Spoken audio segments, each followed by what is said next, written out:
Novel corona virus का खतरा बढ़ रहा है, तो क्या हम हाथ पर हाथ रखकर बैठे रहेंगे? नहीं, हम हाथों को धोएंगे साबुन से या यूज करेंगे अल्कोहल बेस्ड हैंड सैनिटाइजर ताकि नोवेल कोरोना वायरस का खतरा कम हो।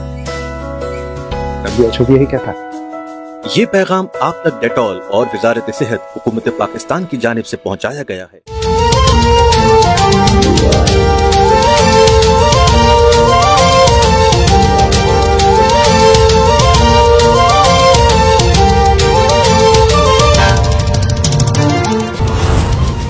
अफसोसनाक खबर शामिल करेंगे अटक से, जहां पर फतेह जंग में तेज रफ्तार कार दरख्त से जा टकराई। एक शख्स मौका पर जाँ बहक जबकि एक जख्मी हो गया। इत्तला मिलते ही रेस्क्यू 1112 की एम्बुलेंस मौका पर पहुंच गई। नाश और जख्मियों को तहसील अस्पताल फतेह जंग मुंतकिल कर दिया गया। मरने वाले 54 साला नुसरत नवाज का ताल्लुक खैबर पख्तूनख्वा के जिला कुर्ग से है। हादसे में जख्मी होने वाले शख्स जर मोहम्मद खान का ताल्लुक कोहाट से है। ओकाड़ा से खबर शामिल करेंगे। नवाही इलाके जंदरान कला के करीब पुलिस मुकाबला, एक डाकू हलाक, 2 फरार हो गए। डाकू नाका लगाकर लूट मार कर रहे थे। पुलिस को देखते ही डाकुओं ने फायरिंग शुरू कर दी। एक नामालूम डाकू अपने ही साथियों की फायरिंग से हलाक हो गया। फरार डाकुओं की तलाश जारी है, जबकि इलाके की नाकाबंदी कर दी गई है। नामालूम डाकू की ताहाल शनाख्त न हो सकी। खबर शामिल करेंगे रिनाला खुल से, जहां पर गांव 20-12 में गटर में गिरने से बच्चा जाँ बहक। अस्पताल ज़राए के मुताबिक बच्चे की शनाख्त अब्दुर्रहमान के नाम से हुई है। खबर शामिल करेंगे चूनिया से, जहां पर असिस्टेंट कमिश्नर चूनिया अदनान बदर की ज़ख़ीरा अंदोज़ों के खिलाफ कार्रवाई। तहसील चूनिया के मुख्तलिफ इलाकों में छापों के दौरान 60,000 मन गंदुम बरामद की गई। ज़ख़ीरा अंदोज़ों के खिलाफ मुकदमात का इंदराज भी करवाया जा रहा है।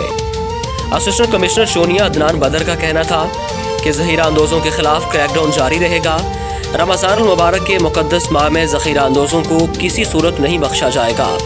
ज़ख़ीरा अंदोज़ों को वाज़ेह पैगाम, ज़ख़ीरा अंदोज़ किसी भी रायत के मुस्तहिक नहीं है।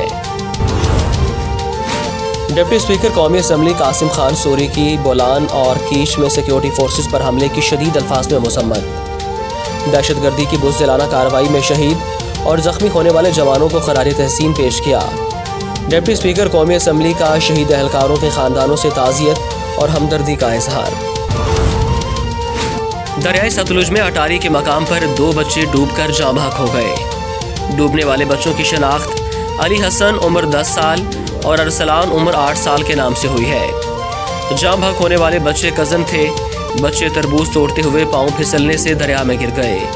बच्चों के वालिदैन ने दरियाए सतलुज के किनारे तरबूज काश्त कर रखे थे। मकामी अफराद ने अपनी मदद आप के तहत नाशें दरिया से निकाल ली।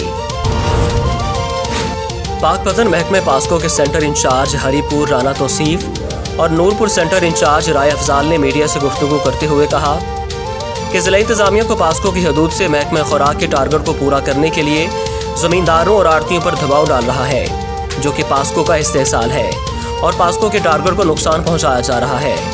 उन्होंने कहा कि पास्को तहसील पाकपतन से महकमा खुराक तहसील आरिफ वाला से गंदम परचेज करता है। महकमा खुराक की नाअहली की वजह से उनका टारगेट पूरा नहीं हो रहा और ज़िला इंतज़ामिया महकमा खुराक का बारदाना पास्को की हदूद में भेज कर आड़तियों और ज़मींदारों को महकमा खुराक को गंदम परचेज करने के लिए दबाव डाल रहा है। उन्होंने कहा कि पास्को वफाकी इदारा है और अपनी हदूद से गंदम परचेज कर रहा है। पास्को सेंटर इंचार्ज हरीपुर राना तौसीफ और इंचार्ज नूरपुर सेंटर राय अफजाल ने अरबाब इख्तियार से नोटिस लेने का मुतालबा किया है। हवेली लखा असिस्टेंट कमिश्नर दीपालपुर खालिद अब्बास सियाल का ज़ख़ीरा अंदोज़ों के खिलाफ क्रैकडाउन, 18,000 बोरी गंदम पकड़ ली। हज़ारा मोटरवे वाक़े पर आर्मी चीफ ने नोटिस ले लिया। मैं कर्नल की बीवी हूँ, रुकावट हटाओ वरना नायब सूबेदार की वर्दी उतार दूंगी। मोटरवे पर पाक फौज के अफसर की अहलिया की जानिब से पुलिस एहलकार से बदतमीजी। फौजी अफसर की अहलिया ने पुलिस एहलकार से नाजेबा रवैया अपनाया और धमकियां दी। वीडियो सामने आने पर army chief general Qamar Javed Bajwa ने वाक़े का नोटिस ले लिया और अफसर के खिलाफ तादीबी कार्रवाई का हुक्म दे दिया।